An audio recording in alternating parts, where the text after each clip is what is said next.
to type in your questions into the chat box throughout the webinar. Opening today's webinar is Greg Briscoe, the Minister Counselor of Commercial Affairs at the U.S. Embassy.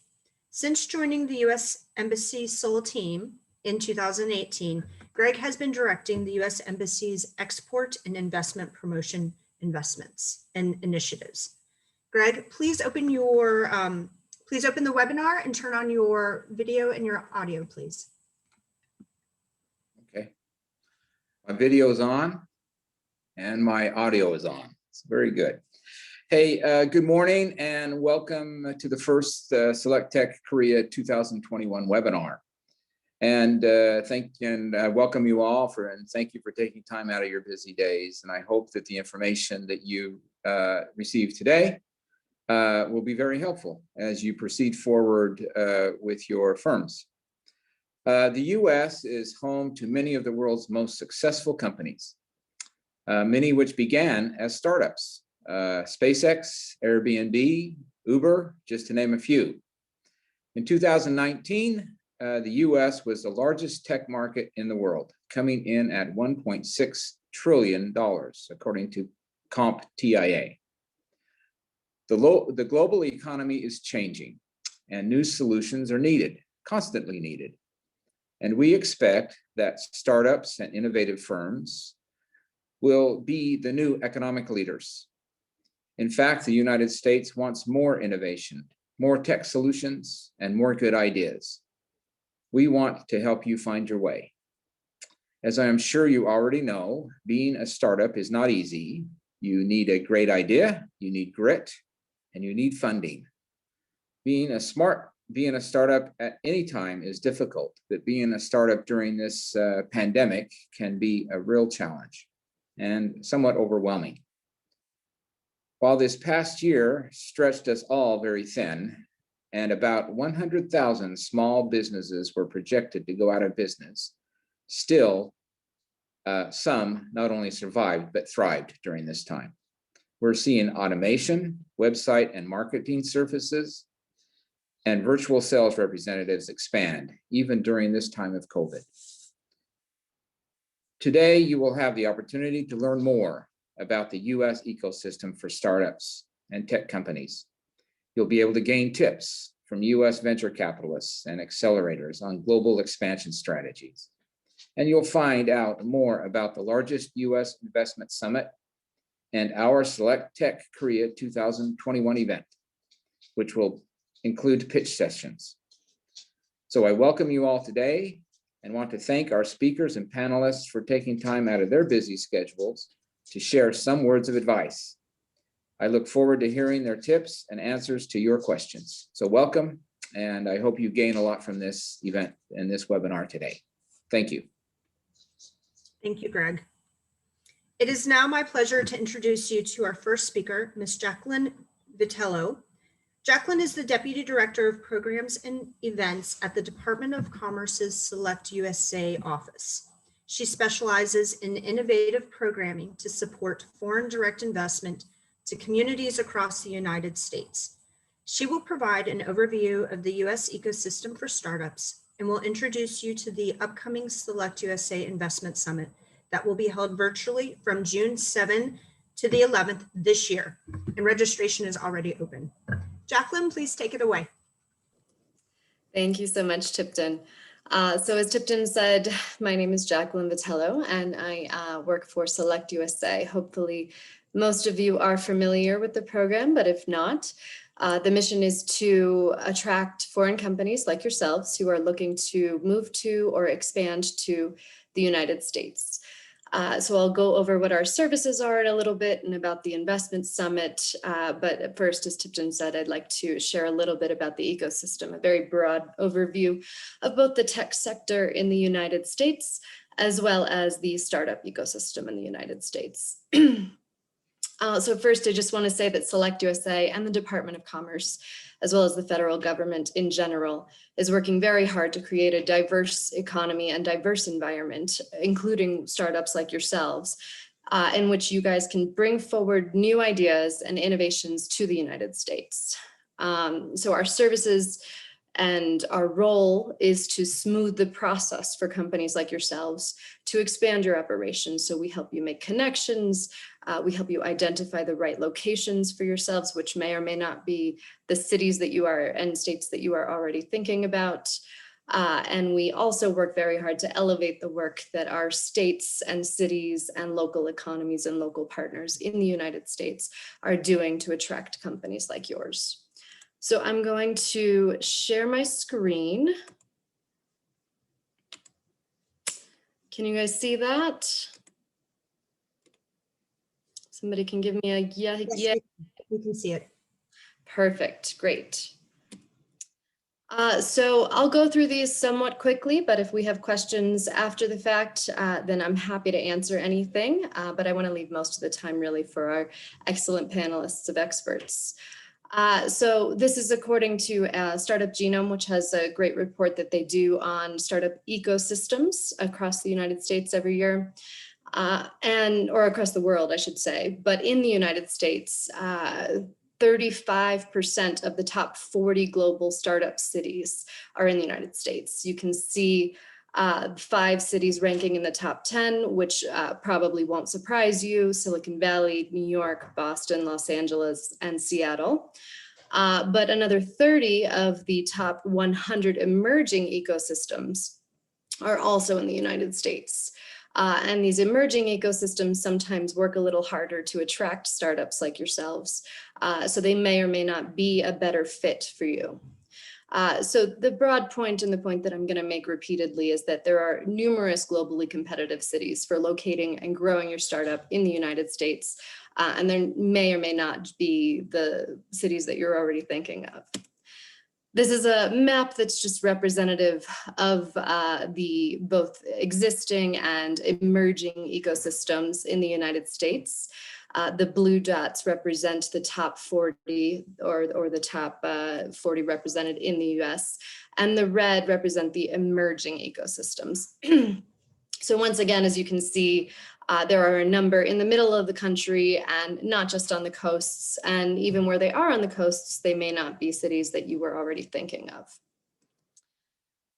This is a heat map of employment in the tech industry broadly, the information technology industry.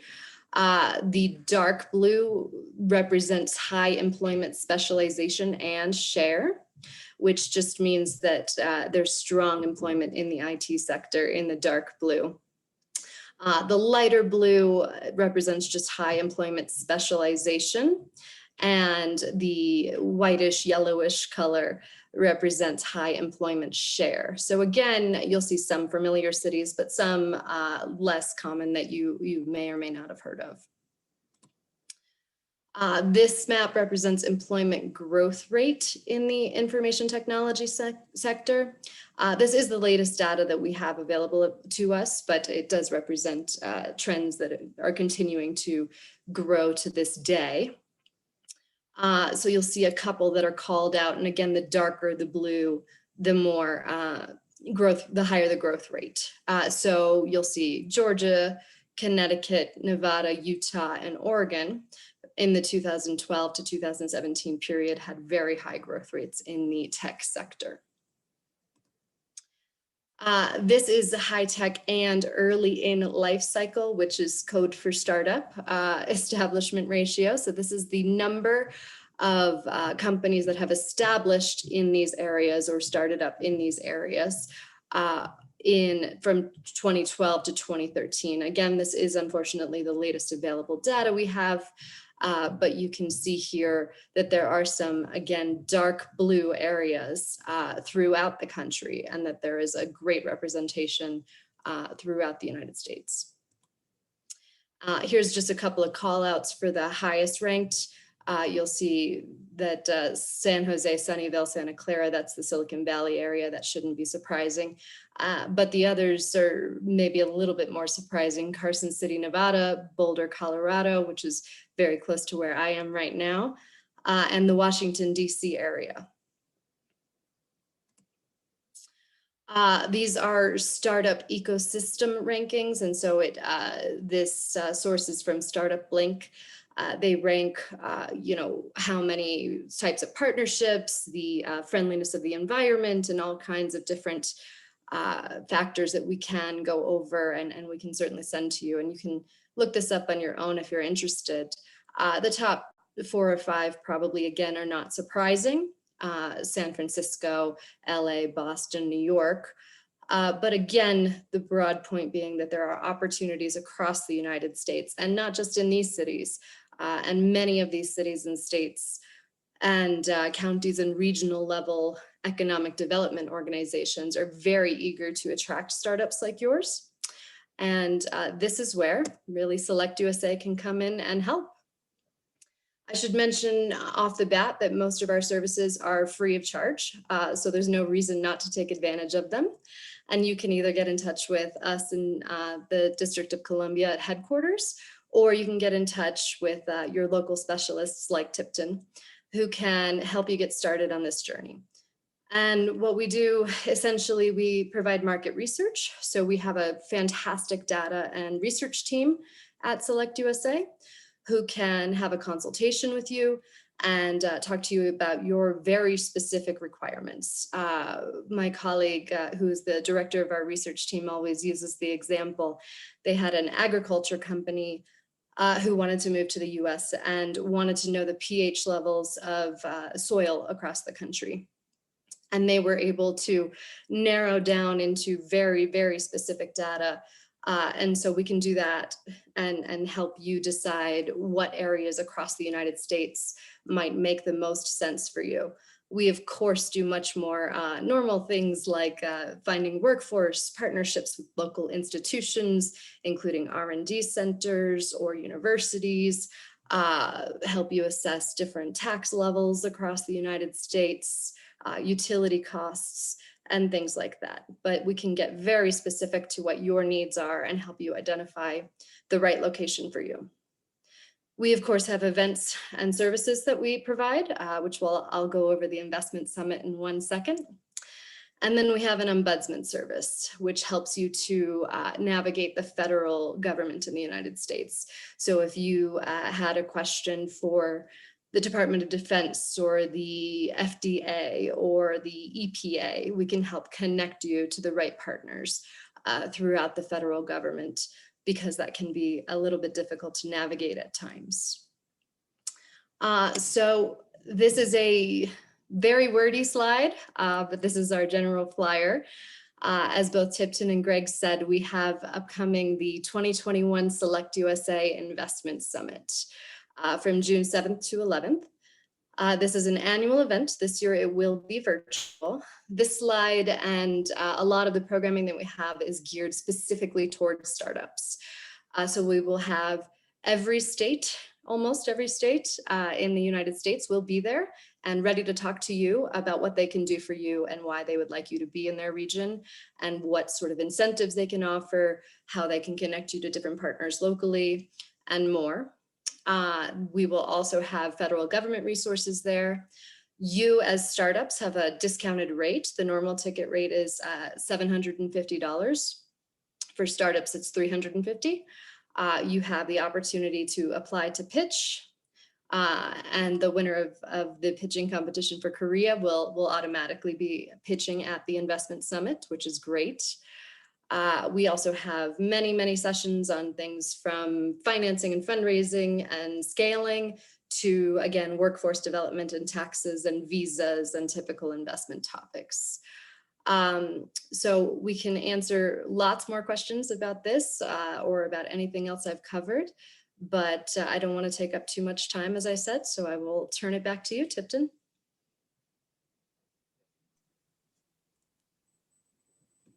Thank you, Jacqueline. Really appreciate you taking the time to sort of show the map of the US, because I think we forget how big it is, and with size also comes a lot of opportunities. And I think normally we're all very well aware of what, the coastline, Right. New York and the California. So it's really good. And I appreciate you highlighting that there are really opportunities for startups and businesses across the board, really throughout the United States. So thank you. Really appreciate you taking the time. Yeah, thank you. So I think I'm really excited about this next section. I think probably most of our participants have signed up for this purely to hear our next speaker, as well as to have the opportunity to hear from some really amazing folks that we've got on the panel. So I'm going to first start out with introducing you to Brendan Kim. He is the MD, VP, and Global Head of Samsung Next Ventures. Samsung Next invests in early stage software and service startups and uses the Samsung platform to accelerate their growth. Brendan has been investing in startup companies for over 20 years, and I, for one, am really interested to hear how Samsung Next is working with startups to transform the software and service ecosystem. So Brandon, if you wouldn't mind turning on your audio and your video, I'm going to turn it over to you. Hi, well, good morning. Thank you for having me. It's a pleasure to speak with everybody. I want to thank the U.S. Embassy and the SelectUSA SelectTech Korea team for giving me the opportunity to speak with you all. I'm going to share my screen here just so that I can, it'll help me to go through this a little bit. And great. Is that screen up? Okay. Yes. Good. So thank you so much, Tipton, for that introduction. You know, I joined Samsung about 9 years ago, and prior to joining Samsung, I was one of the founding general partners for Altos Ventures, and so I was there for about 15 years prior to joining Samsung Next. So I'll just do a few slides on just really very quickly on Samsung Next and what we do. And then I'll share with you my thoughts on companies that are trying to go global and some advice perhaps on tips on companies that are looking to set up operations in the US. So Samsung Next is basically the innovation arm for Samsung Electronics. When we were set up, you know, Samsung Electronics obviously has a long and deep history in hardware, and we do hardware very, very well. I think where we could improve is on the software side. And so, you know, bringing software and services and integrating them thoughtfully with our hardware to create great experiences for our consumers. That's the mission of Samsung Next. And we're trying to find software and services innovation around the world. And where we find software and services innovation is really with startups. So what we want to do is partner with startups to accelerate their growth and to build, grow, and scale startups. And by being good partners to our startups, bring some of that software and services innovation into Samsung.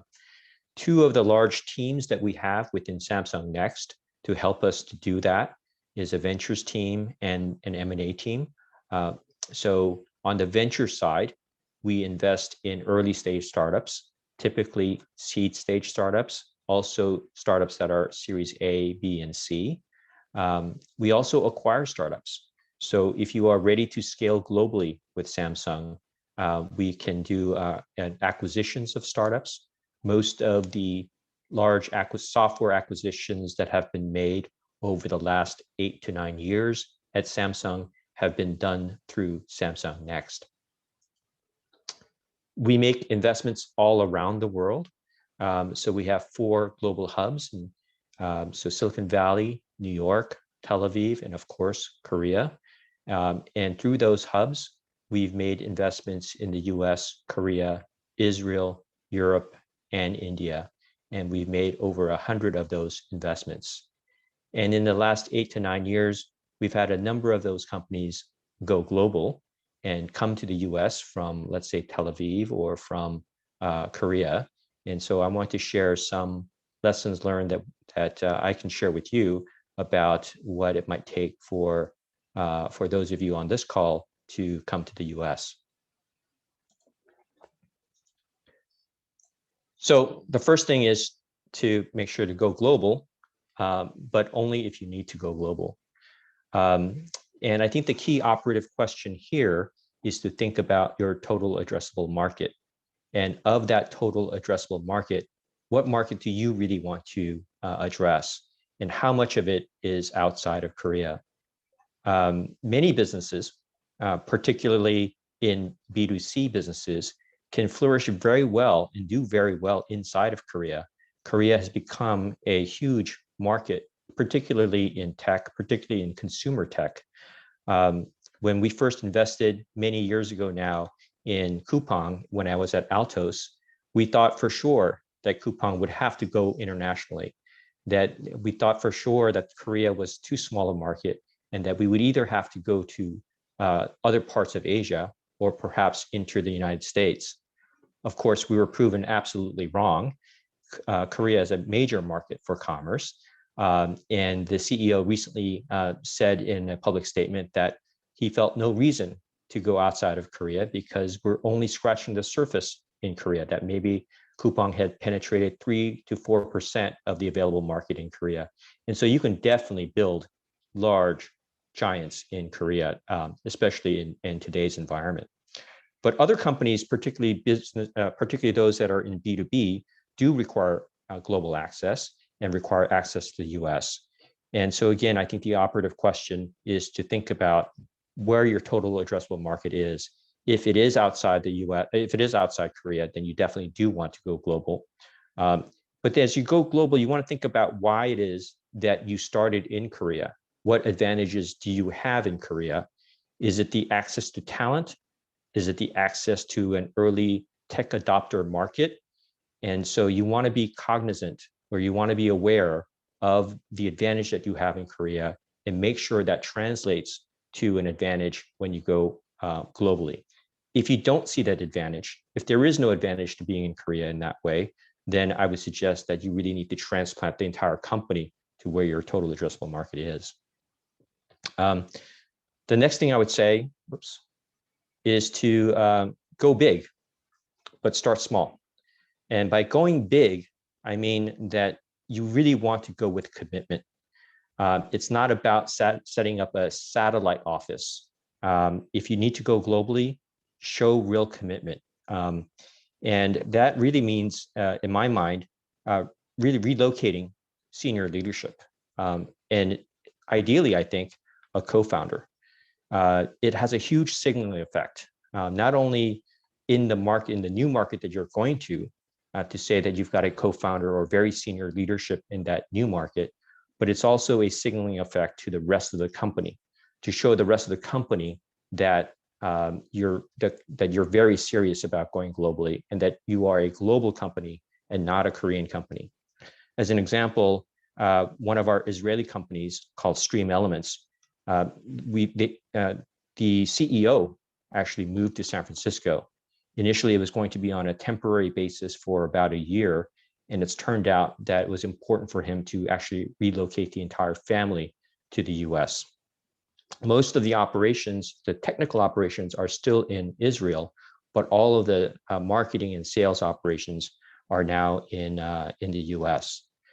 Similarly, a Korean company that we funded called AppTest, one of the things they did as a commitment to the US market was actually when they hired their first US employee, they made that US employee a co-founder in the company and gave the equity in the company to match that status.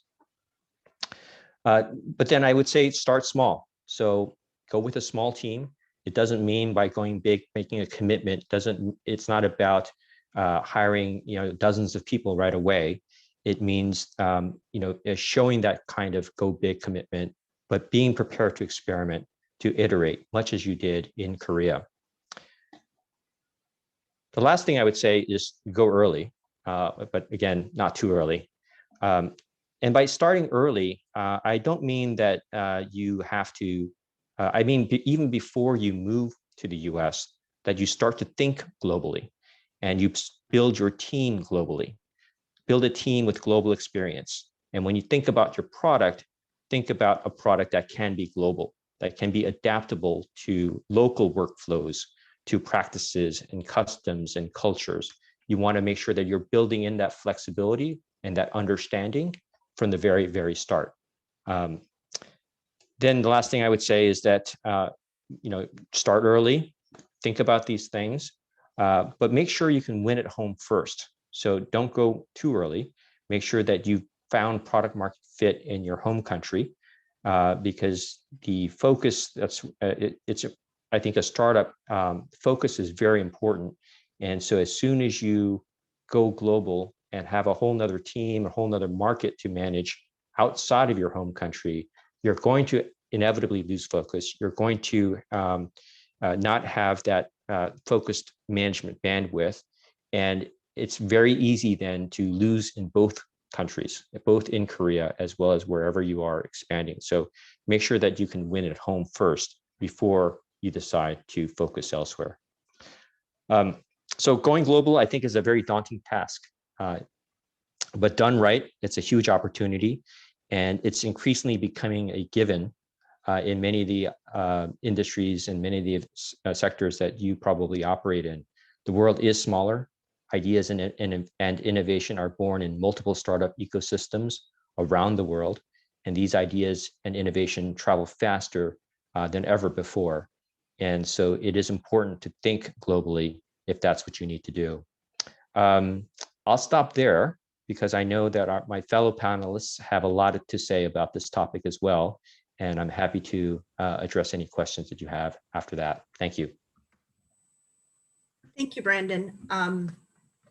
Yeah, I really appreciate you taking the time and being part of it. And I hope that you will join the panel discussions, because prior to starting the webinar, we already had fielded some questions. So I think some of them you would be able to provide some great insight. I'd love to ask all of my panelists now, Kenny and Brian and Gary, to turn on your audio and your video, please. So let me introduce the panelists as they are turning on their screens. Kenny Lee is the Managing Director of KID Venture Capital LLC, which is out of Maryland. Kenny joined Apple when its most popular product was a music player. Let's all think about that for just a minute. He ran its largest public beta, developed never been done product marketing.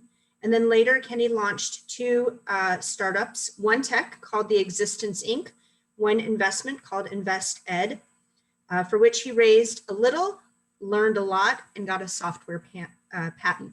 Thank you, Kenny, for joining us. Our next panelist is Brian Bordley. He is the principal at Berkeley Skydeck Fund out of California. Brian is a startup operator turned venture capitalist. He has spent time in business roles at various startups, Tech Validate and Remeeting, just to name two. He's also spent time as a founder of a 3D printing company that went through the Berkeley Skydeck Accelerator program in 2015. And our third but not last panelist is Gary Sumihiro. Gary is the president of Sumihiro Investments, LLC. He has led a small, medium, and billion-dollar global companies with a workforce ranging from 40 to over 1,500 people.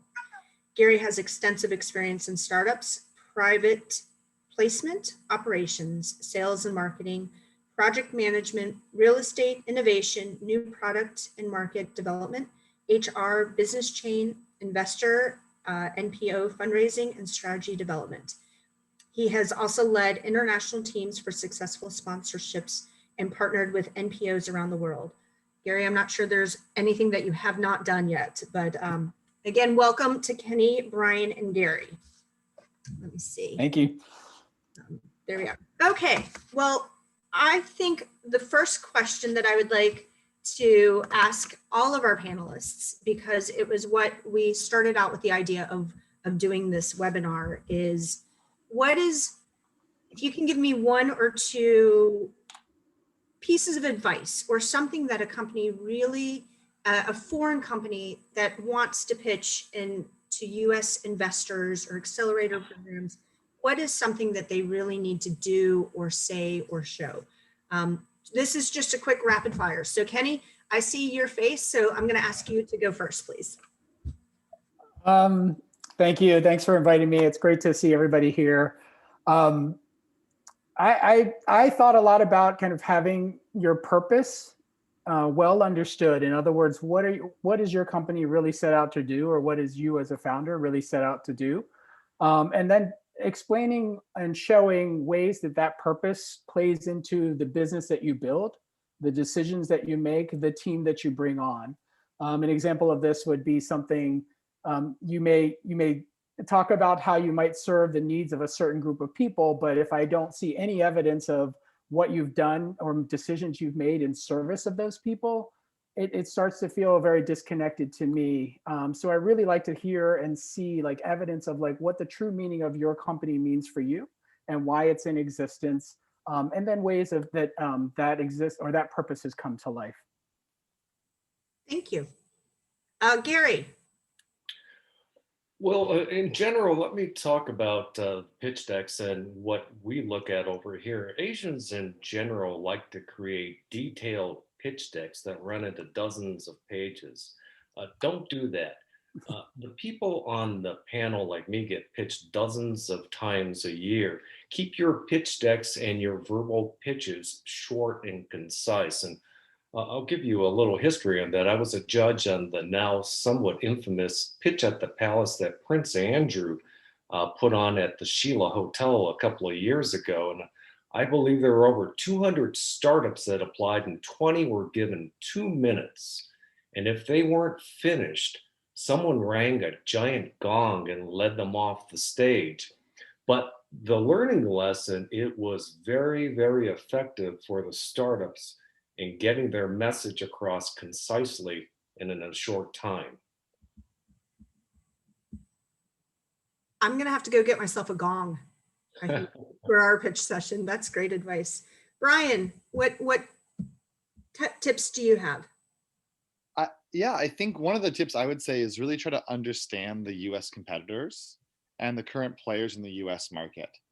I think when I look to invest in Korean founders or founders from outside the US, we see a great team, we see a great technology, maybe we'll even see hundreds of thousands or even millions in revenue. And that's all very exciting for us. But they don't really necessarily understand the nuances of who's already raised money in Silicon Valley or in New York or in one of these many hubs out here. So I think that's maybe a challenge too for some international founders trying to navigate what the US venture ecosystem is. But I think that is a way to really stick out and say, yes, here are these US players, but here's why they're horrible. And this is why we can come in as this amazing new entrant into the market. So I think that's an area to really focus on. Great. Brendan, please. Yeah, I really resonate with what Gary said in terms of getting a very, very tight pitch. I think whether it's pitching in a competition or even if you make it to SelectUSA and you have a booth or an exhibit and you're meeting with lots of people who are interested in your product, you really have to hook them within the first, I'd say, 30 seconds. So really getting that pitch very, very tight is really important. And then the second thing I would say is that I often find that entrepreneurs from Asia or in Korea, they have a lot of technical prowess. Like their technologies are good, but I think they count on the technology too much as the thing that will sell itself.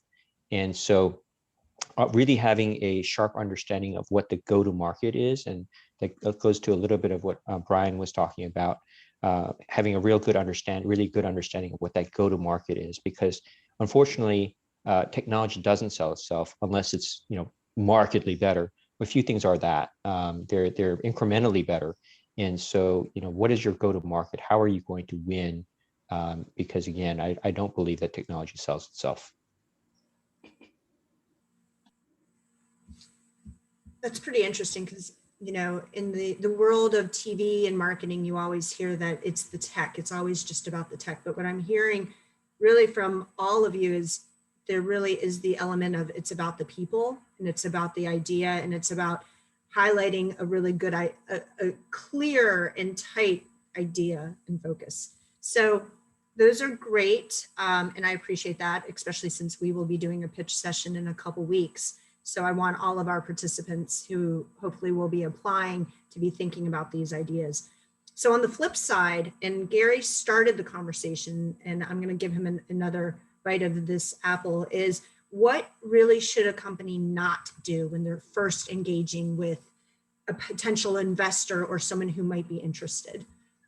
Brian, can I get you to start us?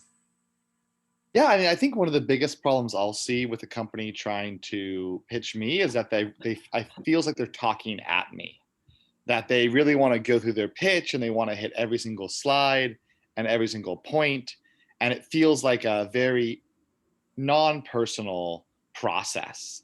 And I find that's very hard to listen to, especially in a Zoom world.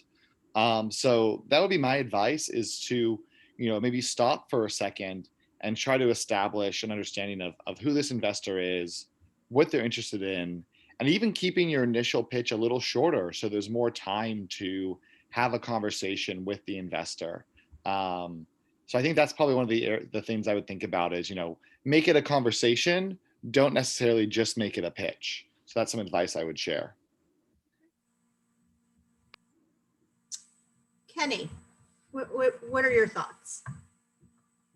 I love that point. I love everything I've heard. I think maybe building off of what Gary and Brendan were accenting from the first question, I think there's something about leaving me to guess about what the most important elements are of any pitch, as well as any slide that you might show. So I've seen presentations, especially from biotech companies or sort of more on the sort of deep technology, where, as Brendan was saying, it's sort of like the technology sells itself. And sometimes I've seen charts and data like patched all over a slide, and it's like sort of expected of me to understand and decipher everything that's most important about that particular slide. And I would much rather have someone even circle or like highlight and pinpoint exactly what it is that I'm supposed to be really considering about the information you're showing me.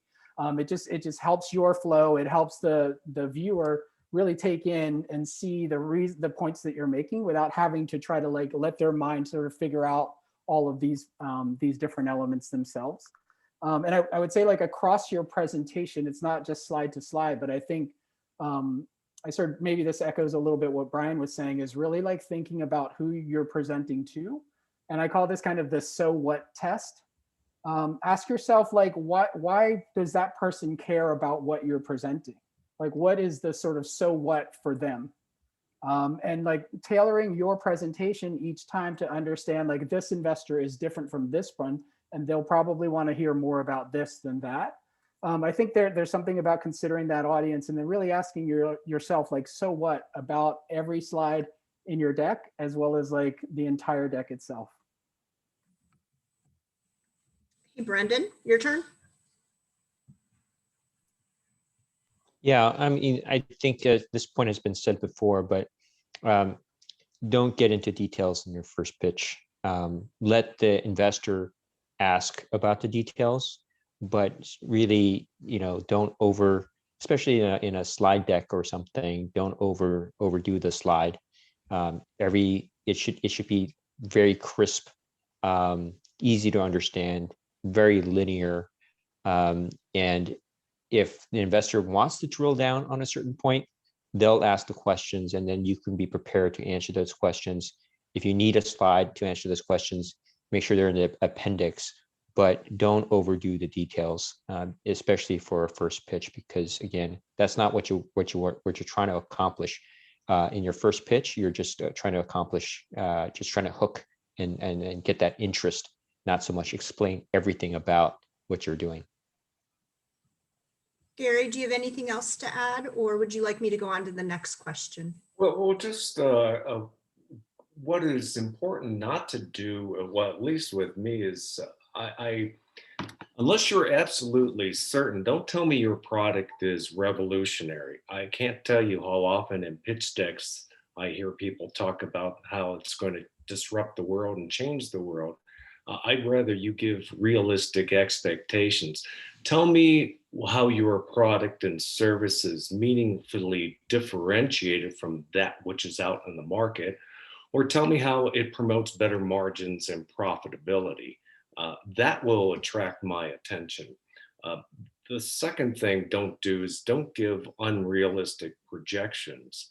I've seen pitch decks that just show this hockey puck, and it causes initial skepticism. I'd rather you be a realistic. You should assume to who you're pitching that they're not completely clueless, but that they will have some understanding of your industry, maybe not the technology, but the industry. And you certainly don't want to oversell your expectations. And just the last thing, because so many pitch decks cross my desk, spend the time to get somebody to review them in English, because if you are coming to the US market, you have one shot to make the best presentation, and spend your time to make a quality pitch deck. So run it by somebody, not just a friend or family member that may be in Los Angeles, but somebody that can professionally hone your pitch deck and hone your script. Yeah, I think that's probably pretty important. So one question that I have, and I'm thinking that hopefully that other startups are having this, but really at the end of the day, what sectors are you guys focusing on? You know, if I've got a niche product or service, I want to know who I should be talking to rather than talking to someone that's not interested. So I think this goes into a little bit about to each of your areas of specialty and your focus. So Brian, would you like to kind of tell us a little bit about the areas and sectors that you and your group are focusing on? Yeah, well, we're quite a agnostic, like industry agnostic investor.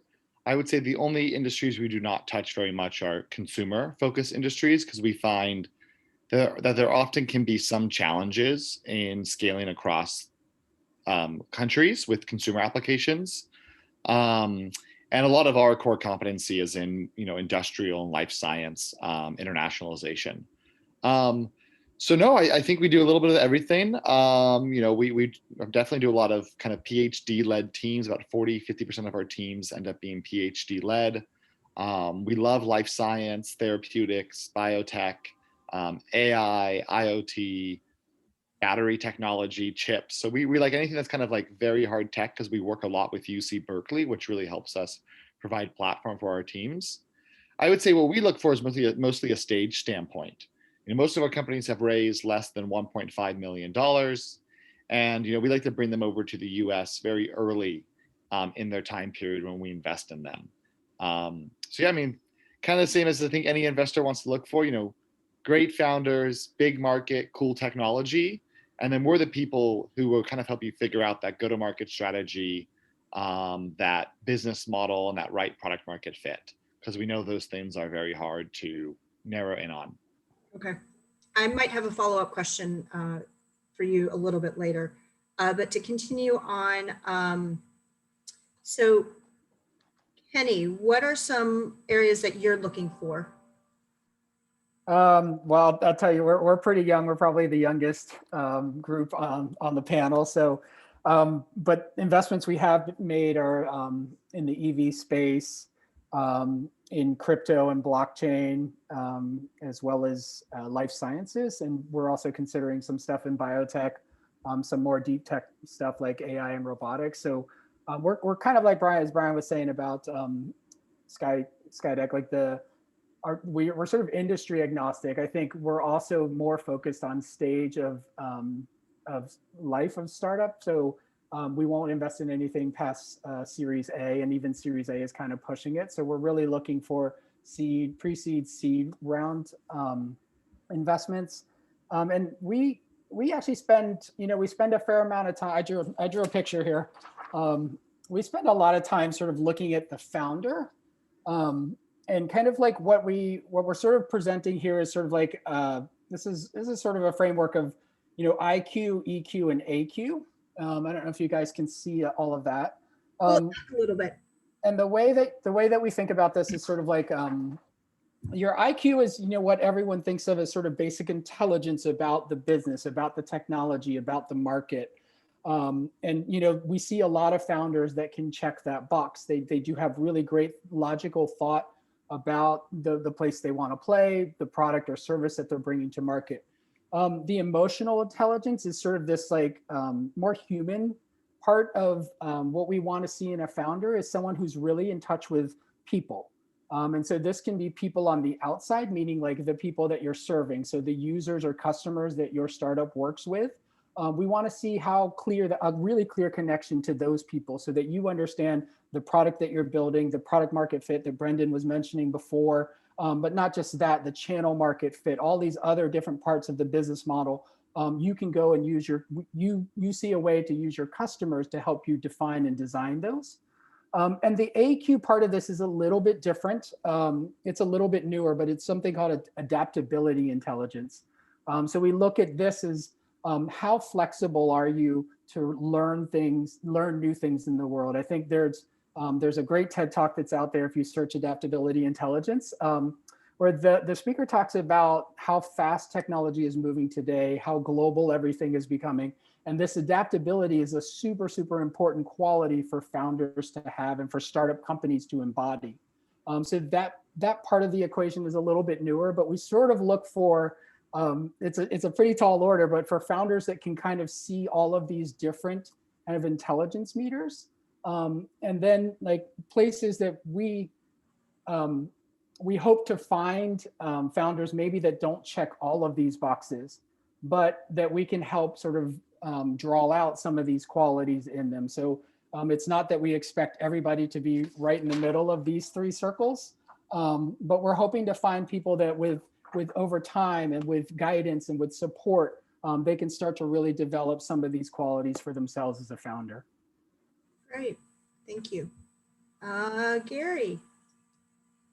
This is a banner year for companies from Korea coming to the US. I have several Korean companies that I'm engaged with, ranging from health tech, mobile LTE, polymer technology, and biopharma. But what all is similar among those companies is that it's not necessarily built where there's a substantial amount of bricks and mortar, but it involves more technology and science. But as you go into your pitches, just to let you know, I look at 3 Ps. It's the people, the product, their service, and the placement. But let me talk about that placement, which is the industry side. Some industries are ripe for investment, I believe, in the US, and they're also ripe for possible state and federal incentives. And just in my opinion, I don't think the world needs another energy drink, for example. But if you take a broad industry like energy, and if you have a product or service that promotes sustainability, decreases the carbon footprint, or is a switch to renewable energy, you'll have my attention. If it's artificial intelligence, and I know several of the companies that signed up for this are in the AI space, if you have a product that can be incorporated into a workflow and automation in place of human intervention, then you have my attention. And if it's in health tech, if you've worked through all the privacy issues and automated the diagnostics and databasing and information, you've got my attention, because the US, I believe, needs those areas right now. Great, thank you. Brendan.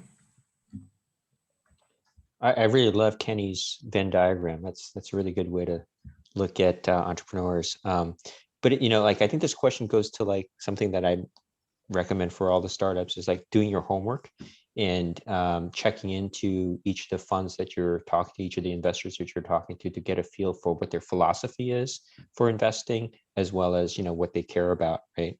And each of us, I think, has a slightly different philosophy, a different kind of value add that you can bring to the table. And I think it's really important for a company to understand that as they meet with investors. For us, we basically focus on 6 sectors. So it's AI, blockchain, and edge computing. And then we also focus on health tech, fintech, and media tech. Those are all fairly broad areas.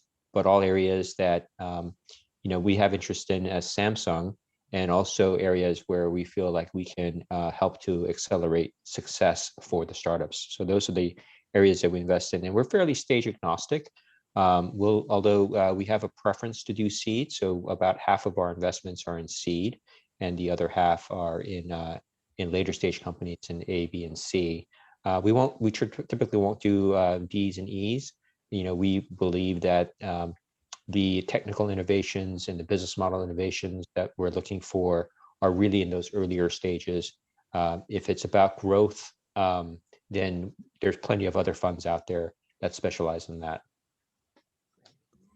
I don't want to put any of you guys on the hook to like give out your personal emails or anything, but in general, like how can a company find you or the other yous, the other folks that are interested in these early stages or these great ideas? Where should these companies be going, to get in touch, to be able to have that conversation with you? Where would you direct them? Brian, can I turn it over to you since you operate within a program itself? Yeah, I mean, I think I would definitely recommend some sort of trusted program in many ways, something that really knows how to internationalize your business to the US and bring it here. And the reason is that it's just so hard to, get to Silicon Valley or get to one of these ecosystems and spend a month and try to network and go to events, especially now in COVID. But even before, it's difficult. And so a company that kind of already has a built-in filter, or a program that's already a built-in filter to VCs, I would definitely recommend doing that. But in terms of, I like founders who, hustle their own connections as well. I always encourage folks, to not be afraid to do cold outreach. Obviously, a warm introduction is best, but I've raised money off cold outreach before. It's totally possible. And just keep your if you are doing anything cold on LinkedIn, over email, a lot of VCs will have their emails on their websites. Keep that introduction short. 2 or 3 sentences on your business, 3 bullet points on your highlights, and ask them if they want to meet. Right? You don't. If you show too much, they might discount themselves. So keep that really short. Keep that really succinct to highlight the value. And there is one really good newsletter called Axios Pro Rata that I do really highly recommend. I read it every day. It's a VC and private equity newsletter. And every day you're going to see 30 new funds you've never heard the name of before investing at a variety of stages. So it could be a good way to see a firm that maybe you have a cool battery technology and you see an investor just backed an electric vehicles company or an energy company. That investor is probably more likely to take a meeting with you. And so it allows you to really contextualize, who are the investors that matter for your business. So those would be a couple pieces of advice I would share. Before I jump over and ask Brendan to answer, would you mind in the chat function type the name of the newsletter that you just mentioned, so that way folks can look it up? And while Brian, Axios Pro Rata. Thank There you. we go. Yeah, I read it every day, and it's my first thing I do with coffee, so I really encourage it. Brendan, do you have any tips for folks that want to try to get into the Samsung Next program? Yeah, I'm happy to give everybody my email address. I would ask that people do their homework though a little bit and go to our site and look at the kind of companies that we invest in. But my email address is bkim@samsungnext.com, and happy to take cold emails. We respond to every one that we get. So happy to do that. I also would echo Brian's comment about, if there is a program, like SelectUSA or other kind of accelerator programs and things like that. Those are always great ways to get access to an ecosystem. It's very hard if you are relocating or coming into the US ecosystem and you don't know anybody, to set up shop and just kind of try to network from scratch. So having some kind of connection into a network is really important. Gary, do you have anything that you'd like to add? Well, full disclosure, I don't manage my LinkedIn account. My staff manage it, but I am amazed at the amount of people that send really quality proposals that come through LinkedIn.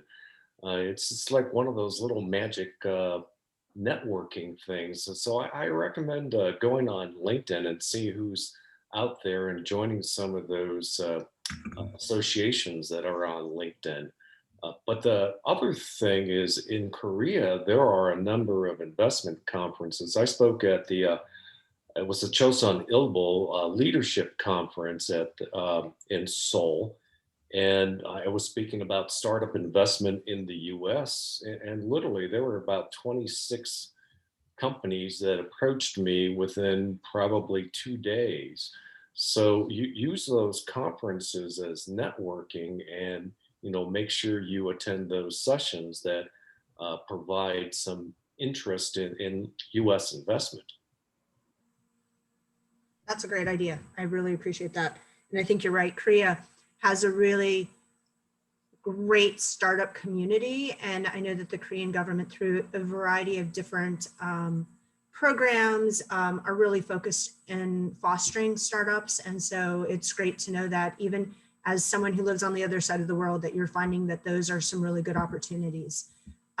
We're getting close to the bewitching hour. I'm going to give Kenny the last opportunity to say something, and then I'm going to ask the participants to stay on for just 5 more minutes, and I can tell them a little bit more about the pitch session. So, Kenny? I feel like the other panelists covered a lot of great stuff. I think, I just got a LinkedIn request from someone who I'm assuming is on this panel discussion. So I do think it's a valuable tool. I agree with what Brendan said and Brian. I think, keep it short, keep it concise. I think, but also like do some homework on understanding like why is it that you're reaching out to this particular individual. If it's me directly, if you go to kidventurecapital.com, there's a little submission form there. We just ask to like provide us a little bit of information about your company and like why you think this might be an interesting fit.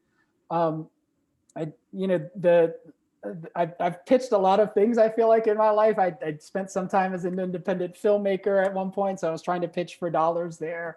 I've worked on the startup circuit and tried to pitch companies. So I think the lesson that you probably all know at this point, being successful entrepreneurs, but also kind of thinking about it through the US, like there's no harm in reaching out to folks. Like I think it's accepted in a lot of worlds. It's accepted in the film world. It's accepted in the startup world. So it's sort of the way business gets done. And so like I think even on my end, when I've seen an interesting startup in the news, like I've reached directly out to that founder to see where they are. So like I invite folks to like reach out and talk to me. Like even if there's not an investment opportunity at that moment, it's good to stay connected to people that are out to kind of change the world. So I'm kind of open to all of that.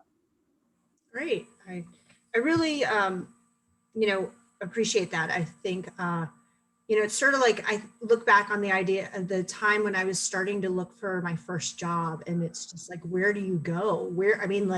Who can help? And, I remember my dad putting me in touch with someone, and I was like, why would I talk to that person? But I think that's just a good example of like all the steps that people have to do. And, I think for startups, that is one of the additional challenges. And so I appreciate you guys for being so open. And I hope all of the participants are thinking that this has gotten the juices flowing in your mind about where you can go to find a potential partner, someone to help guide you through. So that being said, I wanted to highlight that this is the first event of 2 for our kind of SelectTech virtual series. Our second one is going to happen on April 16th, where we will be hosting a pitch session. In the pitch session, we will highlight 8 Korean startups to highlight their innovative ideas, solutions, technologies to these 4 panelists. And we've got an additional judge that we've added. Very thankful that the KDB has offered a judge for that. So for the pitch, you will have 3 minutes, which sounds like an additional minute than what Gary would like to give you. I haven't gotten a gong yet, but I'm thinking about getting one. So you'll have 3 minutes to pitch, and then the judges will have 5 minutes to ask questions. And then they will kind of score you. And the winner of the pitch session will receive a free ticket to the SelectUSA Investment Summit. This is the event that Jacqueline was telling you about during her presentation. And the winner will also be able to participate in a regional session with the other winners from other markets. So it's a great opportunity to further highlight your brand and highlight your solutions in front of a very different audience, even different than the audience of the panelists that spoke with us today. So if you look on the screen right now, this is where you can find information about the pitch session. You will have to apply and provide certain information, and we'll go through the first round of assessing all of the applications. But all of that is on the website, so please look into it. If we have another, if you click on that website, it's all in English. If you have some questions, we also have a different website. Sorry, this website wasn't able to support Hangulmal. So if you have questions and some specifics and you would prefer to read it in Korean, we can get you that information. And then the next link is for the SelectUSA Summit. So I really encourage everyone to click on both of those. And in closing, I want to thank Jacqueline and Brendan and Brian, Kenny and Gary, really for making this a really interesting hour for me. I hope our participants also found it interesting. And I want to thank the audience for your time. There were a few handful of questions I wanted to acknowledge that came in. They seem to be very, very specific. So I appreciate everyone for putting your contact info in there. And if it's all right with you, Hisuk Beck and I will take the time to reach out to you individually. And if it sounds like a question that was really meant to go to any of our panelists, we will make sure that it gets forwarded. So we have not forgotten about you, and we appreciate those questions for coming in. Kim Sung-Sae Nim, if you can switch to the next slide.